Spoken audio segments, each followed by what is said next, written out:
বিজেপির ক্যান্ডিডেট ছিল কি ছিল না? চিঠি দিয়েছেন যে অমিত শাহর বিবৃতি না দিলে তাহলে সংসদ তারা চালাতে দেবেন না। কেন?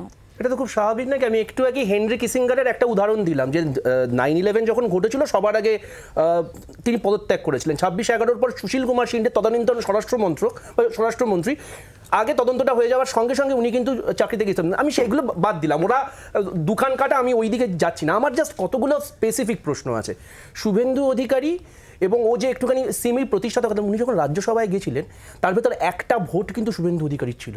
সেই ভোটটা না হলে ওই ভদ্রলোক যেতে পারে, কারণ সেই সময় মাননীয় শুভেন্দু অধিকারী যে দেশবিরোধী দলটার কথা বলা হচ্ছে সেই দেশবিরোধী দলের অ্যাক্টিভ মেম্বার শুধু না, one of the top brass ছিল। বামপন্থা অচ্ছুত, একটু আগে মানে মোটামুটি বলে দিয়েছে কি মানে আমাদের তরুণ জ্যোতি, বামপন্থাটা অচ্ছুত। মানে বামপন্থা হচ্ছে frontal organisation of all anti criminal or anti national activity. গত 7 দিন আগে মেদিনীপুরে দাঁড়িয়ে এই শুভেন্দু অধিকারী বলেছেন বামপন্থীদের বলবো আমাদেরকে ভোট দিতে।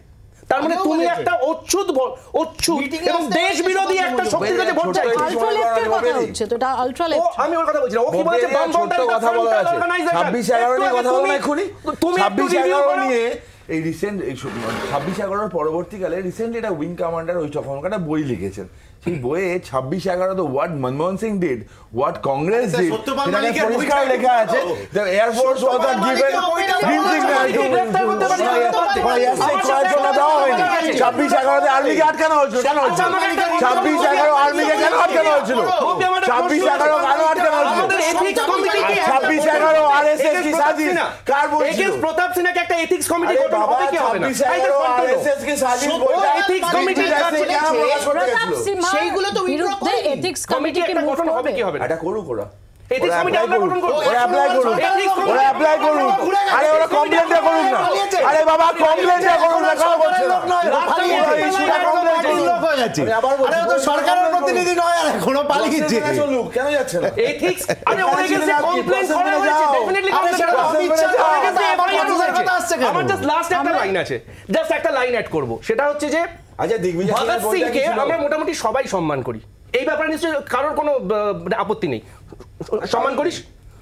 বুকে হাত দিয়ে বল। যা বাবা না কেন বলছি বলতো, এখন ভগৎ সিং বলেছিল ইটালিয়ান কংগ্রেস নাকি এটা? না সমস্যা কি বলতো, ভগৎ সিং একবার বলেছিল বহরো কো সুনানে কে লিয়ে ধমাকে কি জরুরত হতি है। আমি এটাকে জাস্টিফাই করছি। না এটাকে আবার তুমি এটাকে জাস্টিফাই করছো। দাদা একচুয়ালি তোমাকে দেশদ্রোহী বলা হয়। এই কারণেই তোমাকে দেশদ্রোহী বলা হয়। তোমরা জাস্টিফাই করছো। মেম্বার কেউ হলেই ভগৎ সিং এর সঙ্গে এক উচ্চতায় তাকে বসানো যায় না। Absolutely not.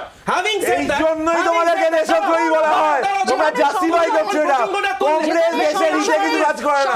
কংগ্রেস দেশদ্রোহী। কংগ্রেস দেশদ্রোহী। কংগ্রেস মানে দেশদ্রোহী। সংসদে এতজন সাংসদ, তাদের নিরাপত্তা শুধু নয়, সংসদের মর্যাদা। কিন্তু তোমরা যুক্ত তার প্রমাণ। তোমার বক্তব্য হচ্ছে প্রমাণ যে তোমরা যুক্ত।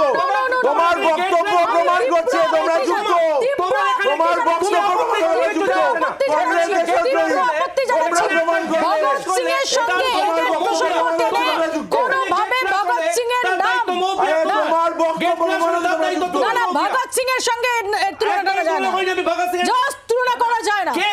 সেন্স অফ প্রপোর্শন রাখো, সেন্স অফ ব্যালেন্স রাখো, সেন্স অফ প্রপোর্শন রাখো। একটা সেকেন্ড, দেশের উপরে কিছু না, সংসদের উপরে কিছু। বাংলার আওয়াজ, বাঙালির আবেগ, জি 24 ঘন্টা।